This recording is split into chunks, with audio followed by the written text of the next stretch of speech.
statement, the First Secretary of State and Chancellor of the Exchequer, Chancellor Philip Hammond. Mr. Speaker, it's a privilege to report today on an economy which the IMF predicts will be the fastest growing major advanced economy in the world this year. An economy with employment at a record high and unemployment at an 11-year low. An economy which, through the hard work of the British people, has bounced back from the depths of Labour's recession. And an economy which has confounded commentators at home and abroad with its strength and its resilience since the British people decided exactly 5 months ago today to leave the European Union and chart a new future for our country. Mr. Speaker, that decision will change the course of Britain's history.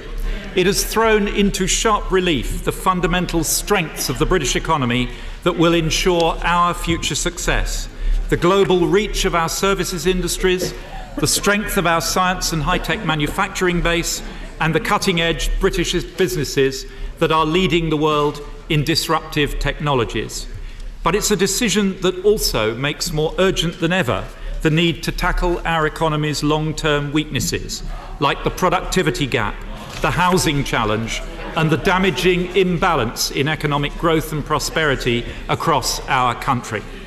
Mr. Speaker, we resolve today to confront those challenges head-on, to prepare our country to seize the opportunities ahead, and in doing so, to build an economy that works for everyone, and an economy where every corner of this United Kingdom is part of our national success. Mr. Speaker, I want to pay tribute to my predecessor, my right honourable friend, the member for Tatton. My style, Mr. Speaker, will of course be different from his. I suspect that I will prove no more adept at pulling rabbits from hats than my successor as Foreign Secretary has been at retrieving balls from the back of scrums. But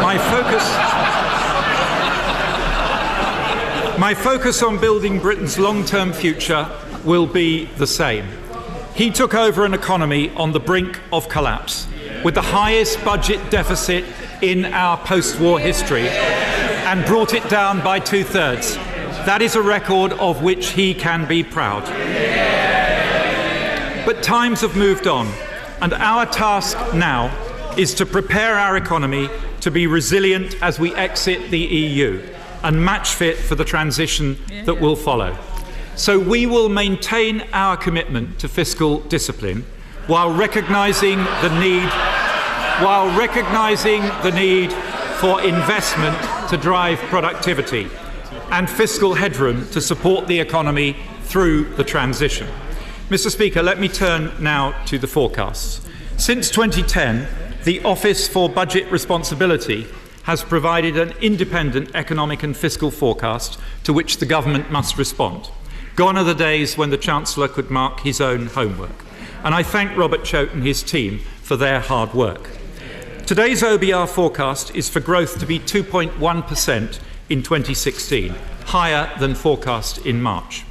In 2017, the OBR forecasts growth to slow to 1.4%, which they attribute to lower investment and weaker consumer demand, driven respectively by greater uncertainty and by higher inflation resulting from sterling depreciation. That is slower, of course, than we would wish, but still equivalent to the IMF's forecast for Germany and higher than the forecast for growth in many of our European neighbours, including France and Italy, a fact that will, no doubt, be a source of very considerable irritation to some. As the effects of uncertainty diminish, the OBR forecasts growth recovering to 1.7% in 2018, 2.1% in 2019 and 2020, and 2% in 2021. While the OBR is clear that it cannot predict the deal the UK will strike with the EU, its current view is that the referendum decision means that potential growth over the forecast period is likely to be 2.4 percentage points lower than would otherwise have been the case. The OBR acknowledges that there is a higher degree of uncertainty around these figures than usual. Despite slower growth, the UK labour market is forecast to remain robust. We have delivered over 2.7 million new jobs since 2010, and this forecast, Mr. Speaker, shows that number growing in every year. Another 500,000 jobs created over the OBR forecast, providing security for working people across the length and breadth of Britain. Mr. Speaker, for those who claim that the recovery is just a southeast phenomenon, I have some news. Over the past year, employment grew fastest in the northeast, the claimant count fell fastest in Northern Ireland, pay grew most strongly in the West Midlands, and every UK nation and region saw a record number of people in work. That, Mr. Speaker, is a labour market recovery that is working for everyone. Monetary policy has played an important role in supporting growth since the referendum decision, but a credible fiscal policy remains essential for maintaining market confidence and restoring the economy to long-term health. In view of the uncertainty facing the economy and in the face of slower growth forecasts, we no longer seek to deliver a surplus in 2019-20. But the Prime Minister and I, Mr. Speaker, remain firmly committed to seeing the public finances return to balance as soon as practicable, while leaving enough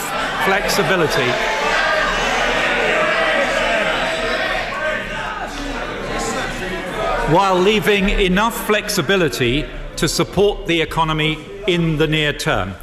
Today, I am publishing a new draft charter for budget responsibility with 3 fiscal rules. First, the public finances should be returned to balance as early as possible in the next Parliament, and in the interim, Mr. Speaker, cyclically adjusted borrowing should be below 2% by the end of this Parliament. Second, that public sector net debt as a share of GDP must be falling by the end of this Parliament. And third, that welfare spending must be within a cap set by the government and monitored by the OBR. In the absence of an effective framework, the welfare bill in our country spiralled out of control, with spending on working age benefits trebling in real terms between 1980 and 2010.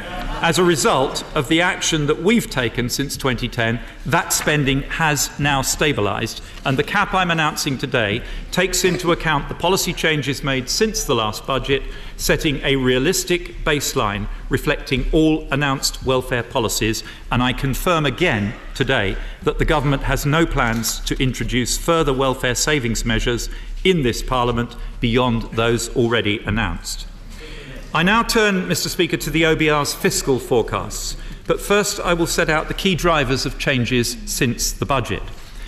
The post-budget changes that were made to welfare and housing policies cost the Exchequer £8.6 billion over the forecast period. Expected ONS classification changes have added £12 billion since budget. And tax receipts have been lower than expected this year, causing the OBR to revise down projected revenues in future. Added to this is a structural effect of rapidly rising incorporation and self-employment, which further erodes revenues. Combining these pressures with the impact of forecast weaker growth and taking account of the measures I shall announce today, the OBR now forecasts that in cash terms, borrowing is set to be £68.2 billion this year, falling to £59 billion next year, £46.5 billion in 18-19, then £21.9 billion, £20.7 billion, and finally £17.2 billion in 21-22. Overall, public sector net borrowing as a percentage of GDP will fall from 4% last year to 3.5% this year, and will continue to fall over the Parliament, reaching 0.7% in 21-22. This will be, Mr. Speaker, the lowest deficit as a share of GDP in 2 decades. The OBR expects cyclically adjusted public sector net borrowing to be 0.8% of GDP in 2020-21, comfortably meeting our target to reduce it to less than 2%, and importantly, leaving significant flexibility to respond to any headwinds the economy may encounter. The OBR's forecast of higher borrowing and slower asset sales, together with the temporary effect of the Bank of England's action to stimulate growth, translates into an increased forecast for debt in the near term. The OBR forecasts that debt will rise from 84.2% of GDP last year to 87.3% this year, peaking at 90.2% in 2017-18 as the Bank of England's monetary policy interventions approach their full effect. In 2018-19, debt is projected to fall to 89.7% of national income, the first fall in the national debt as a share of GDP since 2001-2, and it is forecast to continue falling thereafter. Members of the House may be interested to know that stripping out the effects of the Bank of England interventions, underlying debt peaks this year at 82.4% of GDP and falls thereafter to 77.7% by 21-22. Mr. Speaker, it is customary in the run-up to the autumn statement to hear representations from the Shadow Chancellor of the day, usually for untenable levels of spending and borrowing. We used to think on this side of the House that Ed Ball's demands were an extreme example, but I have to say the current Shadow Chancellor has outperformed him in the fiscal incontinence sweepstake, Mr. Speaker.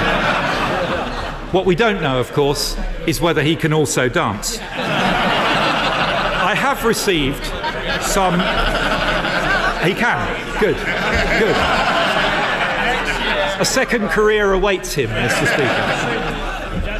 I have received, Mr. Speaker, some more measured representations from a range of external bodies, some of them calling for fiscal expansion, while others have suggested that there is no need at all to respond to a changed economic outlook. And that reflects, to be fair, the challenge that we face of resolving how best to protect the recovery, build on the economy's manifest strengths, yet at the same time respond appropriately to the warnings of a more difficult period ahead.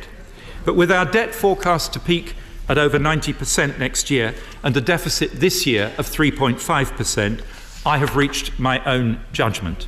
It is a judgment based on a sober analysis of our fiscal position, but also a realistic appraisal of the weakness of UK productivity and the urgent need to address our fiscal challenge from both ends, continuing to control public expenditure, but also growing the potential of the economy and protecting the tax base. So we choose in this autumn statement to prioritise additional high-value investment, specifically in infrastructure and innovation, that will directly contribute to raising Britain's productivity. And the key judgment we make today, Mr. Speaker, is that our hard-won credibility on public spending means that we can fund this commitment in the short term from additional borrowing, while funding all other new policies announced in this autumn statement through additional tax and spending measures. That is the responsible way to secure our economy for the long term. Mr. Speaker, the productivity gap is well known to honourable and right honourable members, but shocking nonetheless. It bears repeating.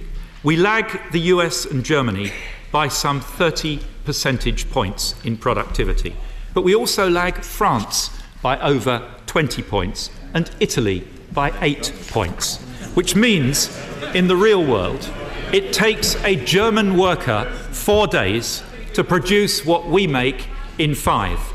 And that means, in turn, that too many British workers work longer hours for lower pay than their counterparts. And that has to change if we are to build an economy that works for everyone. So raising productivity, Mr. Speaker, is essential for the high-wage, high-skill economy that will deliver higher living standards for working people across this country. As a result of decisions taken by my predecessor, public investment is higher over this decade than it was over the whole of the period of the last Labour government. But today I can go further. I can announce that we are forming a new National Productivity Investment Fund of £23 billion to be spent on innovation and infrastructure over the next 5 years, investing today for the economy of the future. Let me set out, Mr. Speaker, for the House how this money will be used. Mr. Speaker, we do not invest enough in research, development and innovation.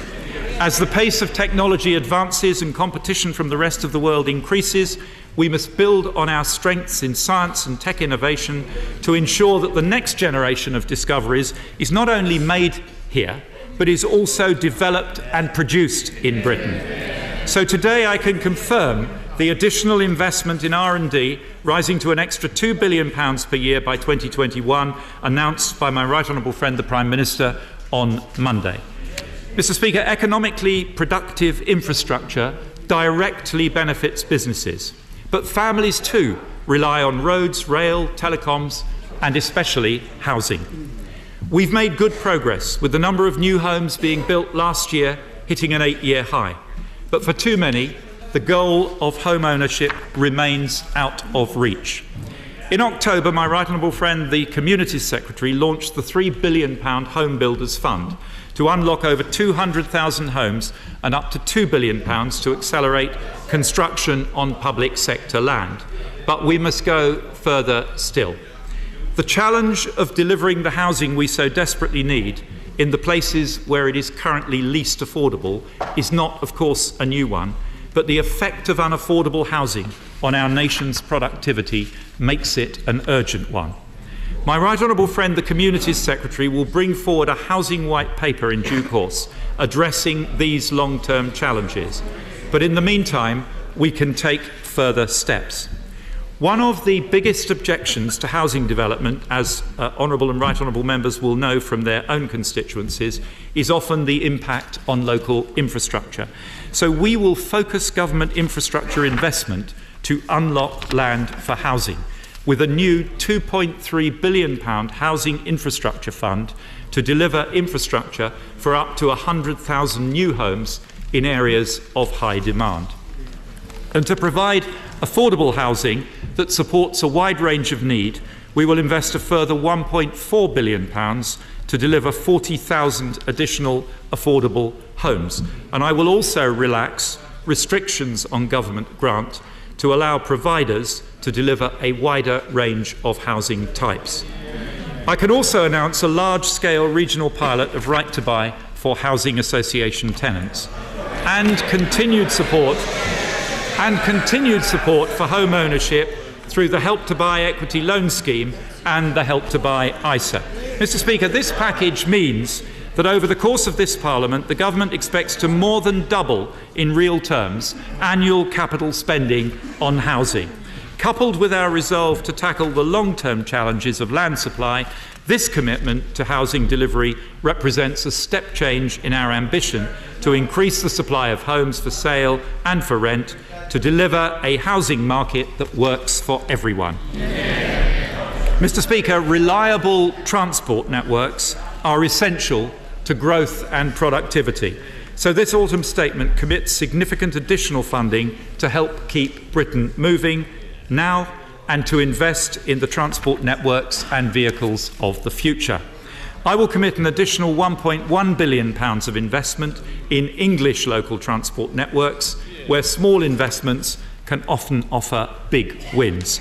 £220 million additionally to address traffic pinch points on strategic roads, £450 million to trial digital signalling on our railways to achieve a step change in reliability and to squeeze more capacity out of our existing rail infrastructure, something I know the Leader of the Opposition will welcome.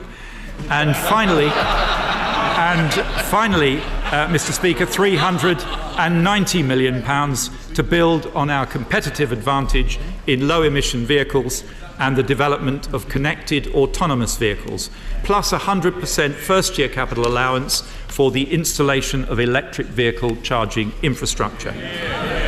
The Department for Transport will continue to work with Transport for the North to develop detailed options for the Northern Powerhouse Rail, and my right honourable friend, the Transport Secretary, will set out more details of specific projects and priorities over the coming weeks. Mr. Speaker, our future transport, business and lifestyle needs will require world-class digital infrastructure to underpin them. So my ambition is for, it says here because I wrote it here.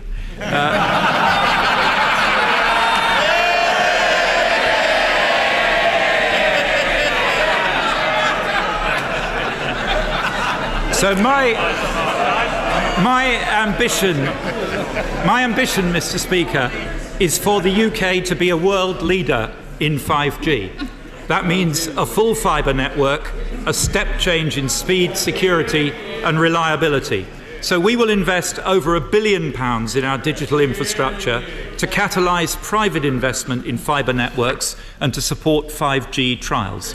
And from April, we will introduce 100% business rates relief for a 5-year period on new fibre infrastructure, supporting further rollout of fibre to homes and businesses. We have chosen, Mr. Speaker, to borrow to kickstart a transformation in infrastructure and innovation investment. But we must sustain this effort over the long term if we're to make a lasting difference to the UK's productivity performance. So today I have written to the National Infrastructure Commission to ask them to make their recommendations on the future infrastructure needs of the country using the assumption that the government will invest between 1% and 1.2% of GDP every year from 2020 in economic infrastructure covered by the Commission. To put that in context, we'll spend around 0.8% of GDP on the same definition this year. I am also backing the Commission's interim recommendations on the Oxford-Cambridge Growth Corridor published last week, with £110 million of funding for East West Rail and a commitment to deliver the new Oxford to Cambridge Expressway. But, Mr. Speaker, this project can be more than just a transport link. It can become a transformational tech corridor drawing on the world-class research strengths of our two best-known universities. So I welcome the Commission's continuing work on delivery model options, and we will carefully consider its final recommendations in due course. The major increase in infrastructure spending I've announced today will represent a significant increase in funding through the Barnett formula of over £250 million to the Northern Ireland Executive, £400 million to the Welsh Government and £800 million to the Scottish Government. But, Mr. Speaker, I'm sure he will in a moment. But, Mr. Speaker, public investment is only part of the picture. About half of our economic infrastructure is financed by the private sector, and we will continue to support that investment through the UK Guarantee Scheme, which I am today extending until at least 2026. The new capital investment I've announced will provide the financial backbone for the government's industrial strategy, which the Prime Minister spoke about on Monday, a firm foundation upon which my right honourable friend the Business Secretary will work with industry to build our ambition of an economy that works for all. And I can announce 4 further measures to back business. I'm doubling UK export finance capacity to make it easier for British businesses to export. I'm funding Charlie Mayfield's business-led initiative to boost management skills across British businesses. And I'm taking a first step to tackle the long-standing problem of our fastest-growing start-up tech firms being snapped up by bigger companies rather than growing to scale by injecting an initial £400 million into venture capital funds through the British Business Bank, unlocking £1 billion of new finance for growing firms. And I'm also launching today a Treasury-led review of the barriers to accessing patient capital in the UK so that we can take further action to address them. Mr. Speaker, this government recognises that for too long economic growth in our country has been too concentrated in London and the South East. That is not just a social problem, it's an economic problem. London is one of the highest productivity cities in the world, and we should celebrate that fact. But no other major developed economy has such a gap between the productivity of its capital city and its second and third cities. So we must drive up the performance of our regional cities. Today we publish our strategy for addressing productivity barriers in the Northern Powerhouse and give the go-ahead to a programme of major road schemes in the north. Our Midlands Engine strategy will follow shortly, but I am today providing funding so that the evaluation study for the Midlands Rail Hub can go ahead. In addition, we are investing in local infrastructure in every region of England. I can announce the allocation of £1.8 billion from the Local Growth Fund to the English regions, £556 million to local enterprise partnerships in the north of England, £542 million to the Midlands and East of England, and £683 million to LEPs in the South West, South East and London. We will announce the detailed breakdown of allocations to individual LEPs shortly. Devolution, Mr. Speaker, remains at the heart of this government's approach to supporting local growth, and we recommit today to our city deals with Swansea, Edinburgh, North Wales and Tay cities. And I can announce today that we are beginning negotiations on a city deal for Stirling so that every single city in Scotland will be on course to have a city deal. To support new mayoral combined authorities in England, I can announce that we will grant them new borrowing powers to reflect their new responsibilities. And while we continue discussions with London and the West Midlands on possible devolution of further powers, I can announce today that London will receive £3.15 billion as its share of national affordable housing funding to deliver a commitment of over 90,000 affordable homes, and also that we are devolving to London the adult education budget and giving London greater control over the delivery of employment support services for the hardest to help. Mr. Speaker, I have deliberately avoided making this statement into a long list of individual projects being supported.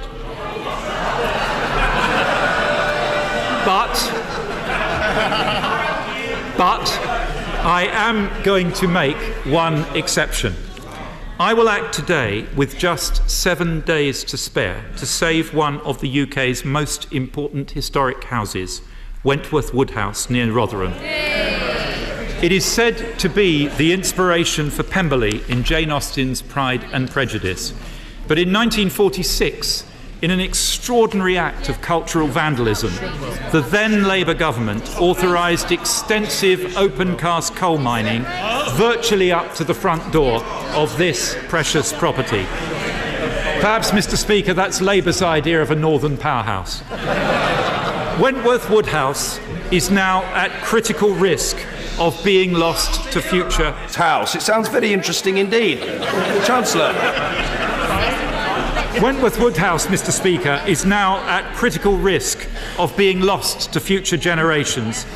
A local effort has been hugely successful in securing millions of pounds in funding from various foundations and charities, subject to the balance required to make the house safe being found by November 30th. So we will today provide a £7.6 million grant towards urgent repairs to safeguard this key piece of northern heritage, all but destroyed by a Labour government, saved by a Conservative one.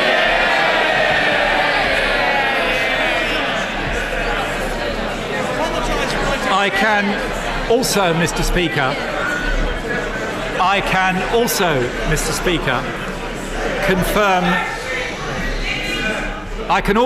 Speaker, confirm distribution of a further £102 million of LIBOR bank fines to armed forces and emergency services charities, including, my honourable friends will be pleased to hear, £20 million to support the Defence and National Rehabilitation Centre at Stamford Hall in Nottinghamshire, as well as £3 million from the Tampon Tax Fund for comic relief to distribute to a range of women's charities. Mr. Speaker, we choose to invest in our economic infrastructure because it can transform the growth potential of our economy, as well as improving the quality of people's lives. But that investment is only possible because we on this side of the House are prepared to take the tough decisions to maintain control of current spending. every one of them opposed by the party opposite. When we took office in 2010, public spending was 45% of GDP. This year, it is set to be 40%. And during those 6 years, we've seen crime fall by more than a quarter, the highest proportion ever of good or outstanding schools. The number of doctors has increased by 10,000 in our NHS, pensioner poverty at its lowest level ever, the lowest ever number of children being raised in workless households, and the highest ever number of young people going on to study full-time at university. We have demonstrated beyond doubt that controlling public spending is compatible with world-class public services and social improvement. But as the OBR's debt projections demonstrate, we have more work to do to eliminate the deficit. So departmental spending plans set out in the spending review last autumn will remain in place, and departmental expenditure in 21-22 will grow in line with inflation. The £3.5 billion of savings to be delivered through the efficiency review announced at the budget and led by my right honourable friend the Chief Secretary must be delivered in full. I have, however, exceptionally agreed to provide additional funding to the Ministry of Justice to tackle urgent prison safety issues, increasing the number of prison officers by 2,500. Mr. Speaker, having run two large spending departments in previous roles, I came to this job with some very clear views about the relationship between the Treasury and spending departments. I want departments to be incentivised to drive efficiencies, and I want the Treasury to be an enabler for good, effective spending across government. To kickstart this new approach, I will allow up to £1 billion of the savings found by the efficiency review to be reinvested in 1920 in priority areas, and I have budgeted today accordingly. Mr. Speaker, we manage public spending so that we can invest in the public's priorities, and this government has underlined those priorities with a series of commitments and protections for the duration of this Parliament. And I can confirm today that despite the fiscal pressure, we will meet our commitments to protect the budgets of key public services and defence.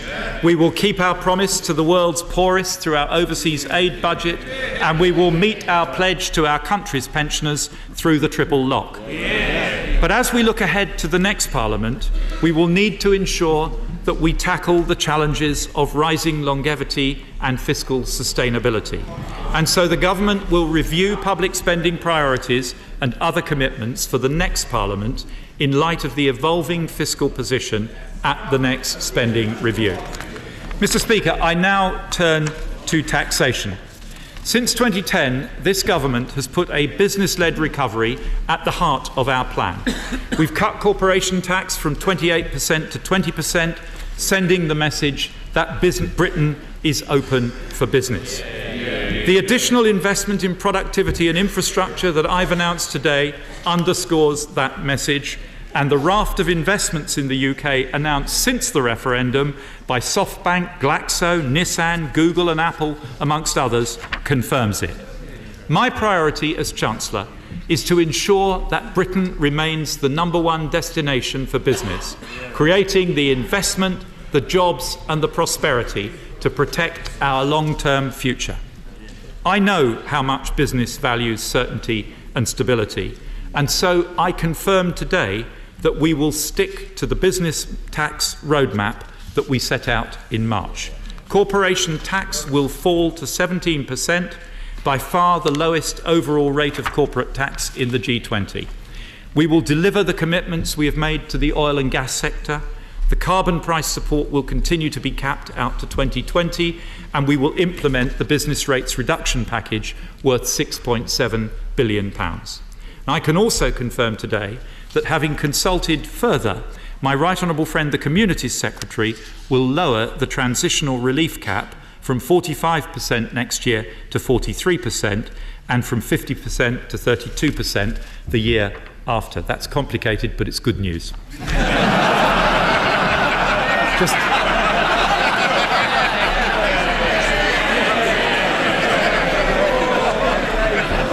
just in case anybody wasn't sure, Mr. Speaker.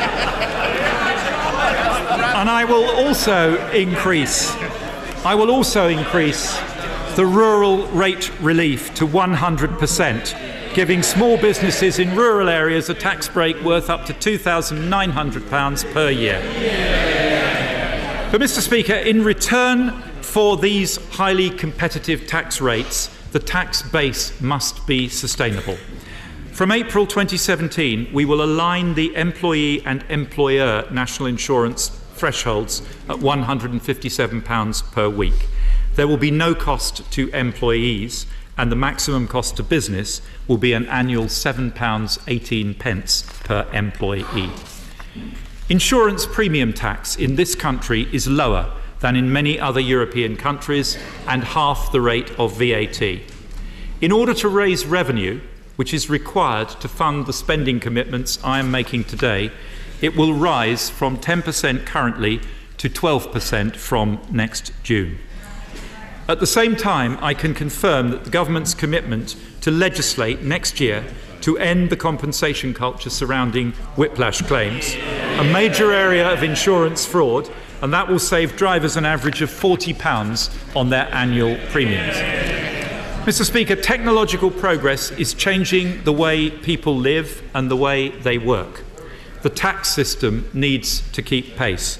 For example, the OBR has highlighted today the growing cost to the Exchequer of incorporation. So the government will consider how we can ensure that the taxation of different ways of working is fair between different individuals doing essentially the same work and sustains the tax base as the economy undergoes rapid change.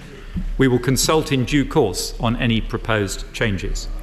In the meantime, the government will take action now to reduce the difference between the treatment of cash earnings and benefits. The majority of employees pay tax on a cash salary, but some are able to sacrifice salary by agreement with their employer and pay much lower tax on benefits in kind. This is unfair. And so from April 2017, employers and employees who use these schemes will pay the same taxes as everyone else. Following consultation with stakeholders, ultra-low emission cars, pension savings, childcare and the cycle to work scheme will be excluded from this change. And certain long-term arrangements will be protected until April 2021. For pensions that have been drawn down, I will also reduce to £4,000 the money purchase annual allowance to prevent inappropriate double tax relief being gained. This government, Mr. Speaker, has done more than any other to tackle tax evasion, avoidance and aggressive tax planning. And the UK tax gap, it may surprise some honourable members opposite to hear, is now one of the lowest in the world. But we must constantly be alert to new threats to our tax base and be willing to move swiftly to counter them. At the budget, we committed to removing the tax benefits of disguised earnings for employees, and I am now going to do the same for the self-employed and employers, raising a further £630 million over the forecast period. We will shut down inappropriate use of the VAT flat rate scheme that was put in place to help small businesses. We will abolish the tax advantages linked to employee shareholder status in response to growing evidence that it is being primarily used for tax planning purposes by high-earning individuals. And we will introduce a new penalty for those who enable the use of a tax avoidance scheme that HMRC later challenges and defeats. These measures, and others set out in the autumn statement document, raise around £2 billion over the forecast period. Mr. Speaker, there is understandable public concern that the pitch is tilted in favour of large multinational groups which are able to use cross-border structures to manage their tax liabilities. Following detailed consultation, I can confirm that we will implement our new restriction on tax relief for corporate interest expenses and reform the way that relief is provided for historic losses. These measures, scored at Budget 2016, will help to ensure large businesses will always pay tax in years where they make substantial profits. They will also mean that businesses cannot avoid tax by borrowing excessively in the UK to fund their overseas activities. They take effect in April and raise over £5 billion from the largest businesses in the UK. Mr. Speaker, I said that the tax system must be fair, and that means rewarding those who work hard by helping them to keep more of what they earn. And there is one tax reform this government has pursued since 2010 that has done more than any other to improve the lot of working people: raising the tax-free personal allowance. When we entered government in 2010, it was £6,475. Now, after 6 years, it is £11,000 and will rise to £11,500 in April. As a result, we have more than halved the tax bill of someone with a salary of £15,000 to just £800. That is a massive boost to the incomes of low and middle earners. Since 2010, we've cut income tax for 28 million people and taken 4 million people out of income tax altogether. And I can confirm today that despite the challenging fiscal forecasts, we will deliver on our commitment to raising the allowance to £12,500 and the higher rate threshold to £50,000 by the end of this Parliament. Once that £12,500 has been reached, Mr. Speaker, the personal allowance will rise automatically during the 2020s in line with inflation, rather than the national minimum wage as currently planned. It will be for the Chancellor to decide from year to year whether more is affordable. As well as taking millions of ordinary people out of tax, we are the government that introduced the national living wage and gave a pay rise, Mr. Speaker, to over 1 million workers. They don't like it. A Tory government gave a pay rise to over 1 million of the lowest paid workers. We are the government that introduced 15 hours a week of free childcare for all 3- and 4-year-olds and will double that for working families from September. The government whose education reforms have raised standards and expanded opportunity, with 1.4 million more children now in good or outstanding schools. And the new capital funding that I've provided today for grammar schools will help to continue that trend.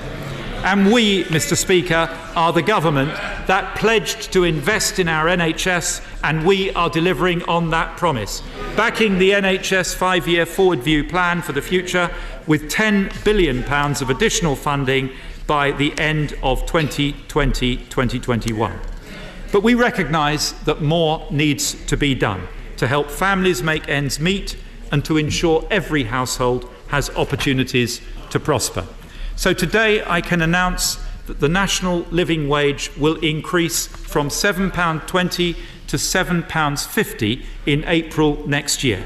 That's a pay rise worth over £500 a year to a full-time worker. Mr. Speaker, creating jobs, lowering taxes and raising wages addresses directly the concerns of ordinary families. And the revenue-raising measures that I've announced today enable me to go further to help families on low wages. Universal credit is an important reform to our benefit system and is designed to make sure that work always pays. We want to reinforce that position. I have considered very carefully the arguments made by my right honourable friend, the member for Chinkford and Woodford Green, by my honourable friend, the member for Enfield Southgate, and others, and weighed them carefully against the fiscal constraints we are facing. I have concluded that from April we can reduce the universal credit taper rate from 65% to 63%. This is effectively a targeted tax cut worth £700 million a year by 21-22 for those in work on low incomes. It will increase the incentive to work and encourage progression in work, and it will help 3 million households across our country. Mr. Speaker, we believe that a market economy is the best way of delivering sustained prosperity for the British people. We will always support a market-led approach. But we will not be afraid to intervene where there is evidence of market failure. We will look carefully over the coming months at the functioning of key markets, including the retail energy market, to make sure they are functioning fairly for all consumers. And in the private rental market, letting agents are currently able to charge unregulated fees to tenants. We've seen these fees spiral despite attempts to regulate them, often to hundreds of pounds. This is wrong. Landlords appoint letting agents and landlords should meet their fees. So I can announce today that we will ban fees to tenants as soon as possible. And also, Mr. Speaker, we will consult on how best to ban pensions cold calling and a wider range of pension scams. We can also help today those who rely on income from modest savings to get by. Low interest rates have helped our economy recover, but they've significantly reduced the interest people can earn on their cash savings. So we will launch a new market-leading savings bond through NS&I. The detail will be announced at the budget, but we expect our new investment bond will have an interest rate of around 2.2% gross and a term of 3 years. Savers will be able to deposit up to £3,000, and we expect around 2 million people to benefit. Mr. Speaker, the announcements I have made today lower taxes on working people, boost wages, back savers, and bear down on bills. In early 2017, we will begin the rollout of tax-free childcare across Britain, providing a saving of up to £2,000 per child. And once it's rolled out, we pledge to keep it under review to ensure that it is indeed delivering the support they need to working families. There is one further area of household expenditure where the government can help. The oil price has risen by over 60% since January, and sterling has declined by 15% against the dollar. That means, of course, significant pressure on prices at the pumps here in Britain. So today, we stand on the side of millions of hard-working people in our country by cancelling the fuel duty rise for the 7th successive year. In total, this saves the average car driver £130 a year and the average van driver £350 a year. This is a tax cut worth £850 million next year, Mr. Speaker, and means the current fuel duty freeze is the longest for 40 years. Mr. Speaker, I have one further announcement to make. This is my first autumn statement as Chancellor.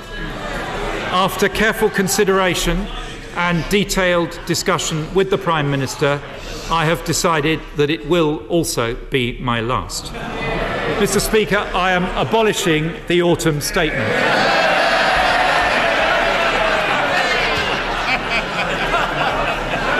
No other major economy makes hundreds of tax changes twice a year, and neither should we. So the spring budget in a few months will be the final spring budget. Starting in autumn 2017, Britain will have an autumn budget announcing tax changes well in advance of the start of the tax year. From 2018, there will be a spring statement responding to the forecast.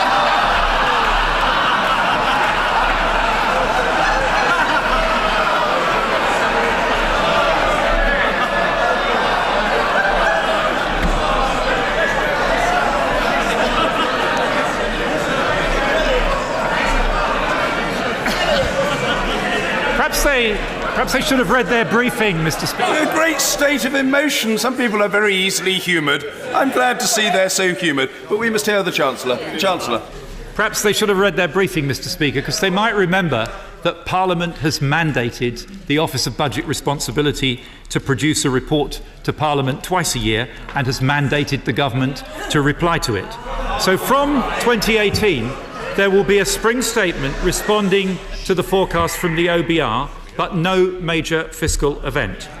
If unexpected changes in the economy require it, I will, of course, reserve the right to announce actions at the spring statement, but I will not make significant changes twice a year just for the sake of it.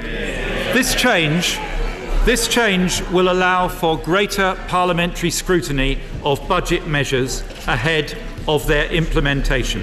Mr. Speaker, this is a long overdue reform to our tax policy making process and brings the UK into line with best practice recommended by the IMF, the IFS, Institute for Government and many others. Mr. Speaker, the OBR report today confirms the underlying strength and resilience of the British economy. This autumn statement responds to the challenge of building on that strength while also heeding the warnings in the OBR's figures as we begin writing this new chapter in our country's history. It restates our commitment to living within our means, and it sets out our choice to invest in our future. It sends a clear message to the world that Britain is open for business, and it provides help to those who need it now. So, Mr. Speaker, we have made our choices. We have set our course. We are a great nation, bold in our vision, confident in our strengths, and determined in our ambition to build a country that works for everyone. I commend this statement.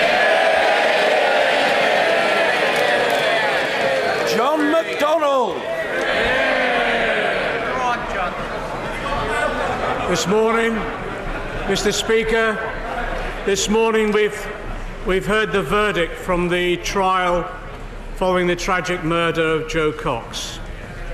Joe Cox's murder robbed this House of a fierce advocate for social justice and a passionate campaigner. Her killing was an attack on democracy itself. Our thoughts are with her family this morning. Mr. Speaker, today's statement places on record the abject failure of the last 6 wasted years and offers no hope for the future. The figures speak for themselves. Growth down, wage growth down, business investment down, and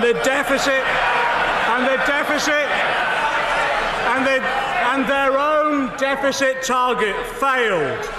The debt target failed. The welfare cap failed. We've heard today, Mr. Speaker. Order. Let me just say now, if members on either side want to shout out, don't bother to stand because you won't be called. I say that to members on both sides. Stop it. It's juvenile, low grade and hugely deprecated by the public, whose support we should be seeking and whom we should try to impress, not to repel. John McDonnell. Thank you, Mr. Speaker. We've heard today there'll be more taxes, more debt and more borrowing. The verdict could not be clearer. The so-called long-term economic plan has failed. And as the Treasury's own leaked paper revealed, the government knew it had failed before the referendum result was announced. And we now face Brexit, the greatest economic challenge of a generation, and we face it unprepared and ill-equipped. The new Chancellor acknowledged the failure himself in October of the economic strategy when he promised a reset of economic policy. So today we expected a change of direction after those 6 wasted years. Instead, we've seen further cuts to earnings for those in work through cuts to universal credit, and a living wage increase that is lower than expected under the previous Chancellor. This is a new Conservative leadership with no answers to the challenges facing our country following Brexit and no vision to secure our future prosperity. Just turning to Brexit, Labour respects the decision of the British people to leave the European Union, but the chaotic Tory handling of Brexit threatens the future prosperity of this country. The Chancellor must now do the right thing for British workers and businesses. He must insist on full tariff-free access to the single market. He and the Treasury know That's what will give the best deal for jobs and prosperity here. I just say it may not be in the Chancellor's nature, but in the national interest, I urge him to stand up to the Prime Minister and the extreme Brexit fanatics in her cabinet.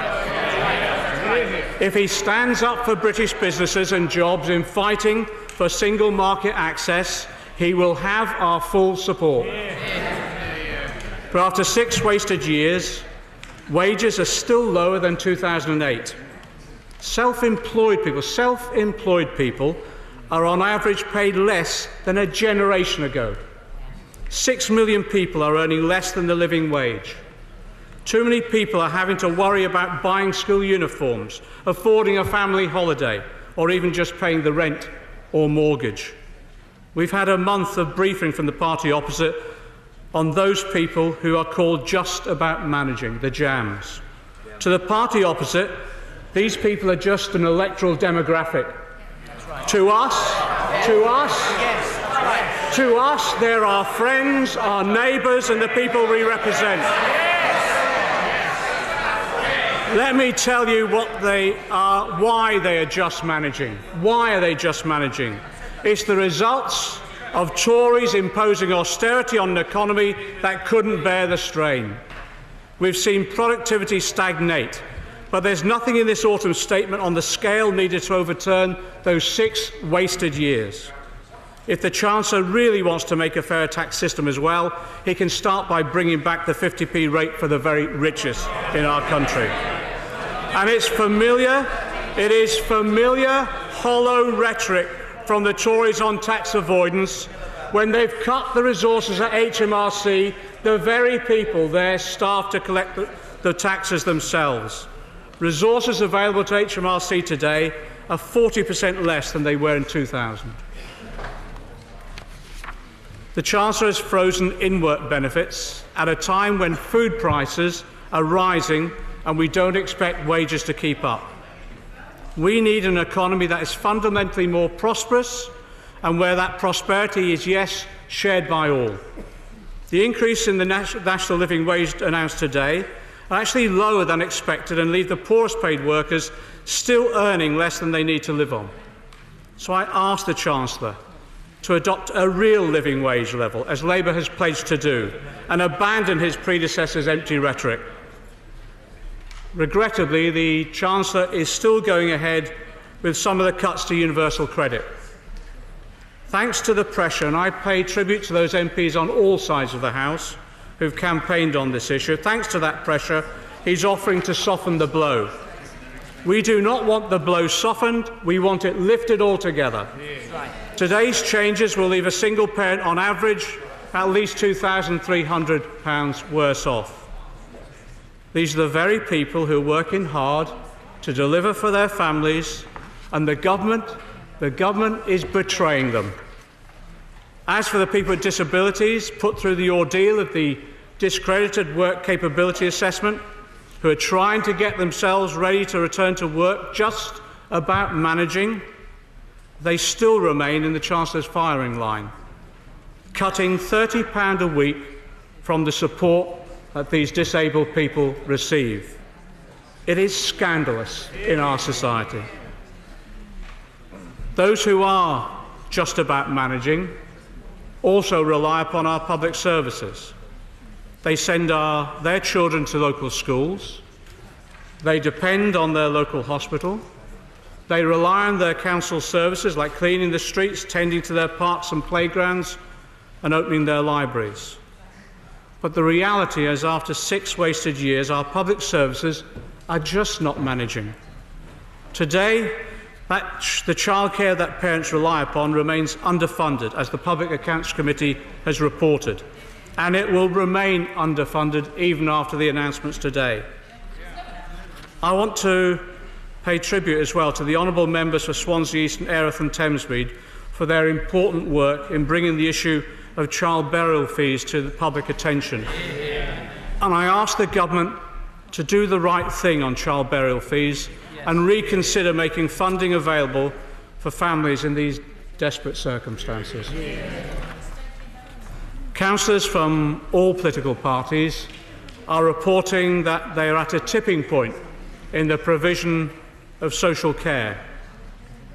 The previous Chancellor cut nearly £5 billion from social care, meaning now that over 1 million people who need care aren't getting it. They're not even just about managing, and they've got little help today. We call for additional support for social care. But the funding being provided today is only a stopgap measure. Our social care system will not be secure without long-term funding. Tonight, many elderly people will remain trapped in their homes, isolated and lonely, lacking the care they need because of this continuing cuts to social care. You can't cut social care without also hitting the NHS. The supposed £10 billion funding allocated is a restatement of an earlier commitment, but the Health Select Committee described this £10 billion claim as, and I quote, misleading and incorrect. The real amount is less than half that claimed. The result? We now have 3.9 million people on NHS waiting lists, more than ever. Many of those 3.9 people are waiting in pain, and they got no relief today. No relief today. Across the country, hospitals are facing losing their accident emergency units, losing their maternity units, and losing their specialist units. This Tory government is failing patients and also failing the dedicated NHS staff that serve us so well. This is the first time healthcare spending per head has declined since the NHS was created. And I fear there will be a crisis in funding and care over this Christmas. The NHS cares for us. We should care for the NHS. On education, members of this government have also overseen the biggest real terms cuts in education for 4 decades. £1 in every 7 has been cut from FE college budgets, and Conservative policy has saddled a generation of students with a lifetime of debt. How can a government seriously talk about supporting a 21st century economy when they're planning to pour tens of millions into the failed 20th century policy of grammar schools, segregating our children at an early age? On housing, the Chancellor has announced today that he's scrapping pay-to-stay proposals and letting agents' fees. This U-turn is a victory for Labour's campaigning against both the tenant tax and letting fees. The Chancellor has spoken before of the dream of home ownership for the young. Nothing announced today is of the scale needed to suggest it will remain anything other than a dream. The hard facts are these. The government of which he was a member built fewer homes than at any point since the 1920s. There are now 1/3 fewer homeowners under 35. The Chancellor today could have delivered the scale of investment required to build the homes we need and create a new generation of home ownership. He significantly failed. I'm grateful that as a result of the campaign from the Honourable Member for Wentworth and Dean that the Wentworth and Woodhouse building will be saved. I'm grateful. The accusation was that a Labour government opened an open-cast mine near to it and threatened it. That was the Labour government, I believe, in 1947. I just wish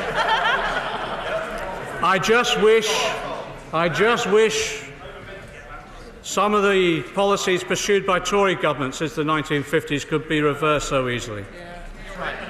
The biggest failure of investment is this. The Chancellor has failed to address properly this government's most consistent shortcoming. His predecessor cut public investment to the lowest it's been since the 1990s.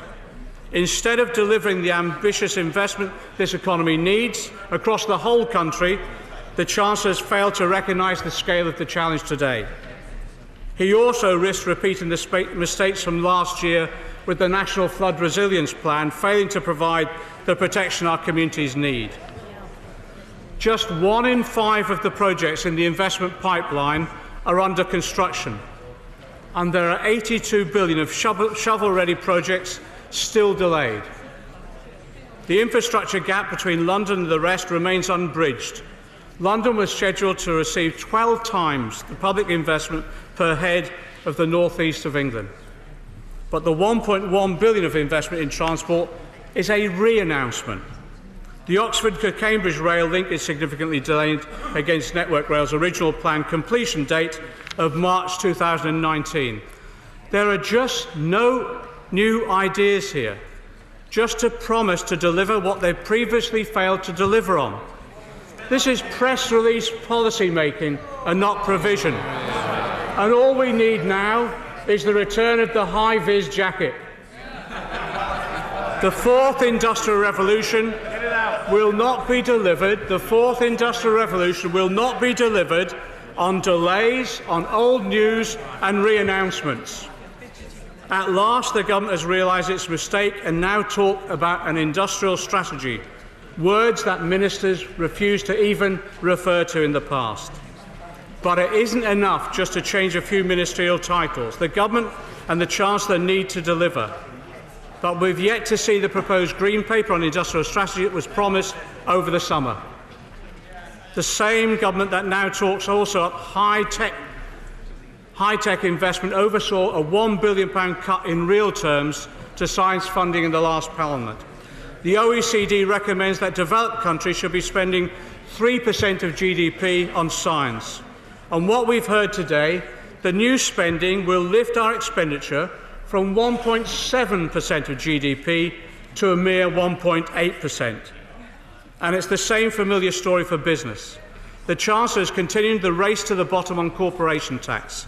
While continuing to cut the cuts to public services, the Chancellor is cutting taxes to big business.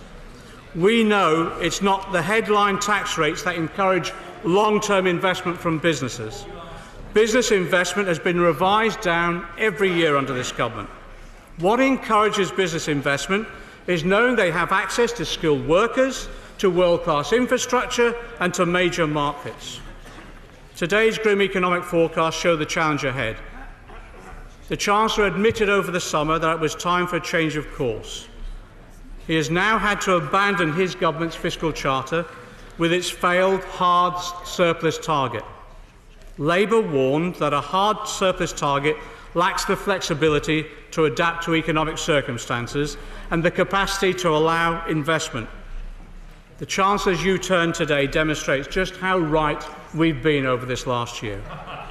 In conclusion, Mr. Speaker, only weeks ago, the Prime Minister offered a hope of change. The Chancellor offered to reset economic policy. Today we've seen the very people the Prime Minister promised to champion betrayed. The Chancellor has failed to break with the economic strategy of austerity. The country remains unprepared and ill-equipped to meet the challenges of Brexit and secure Britain's future as a world-leading economy. After all the sacrifices people have made over the last 6 years, I fear today's statement has laid the foundations for more wasted years. Only a Labour government will deliver on the ambition and vision to rebuild and transform our economy so that no one and no community is left behind.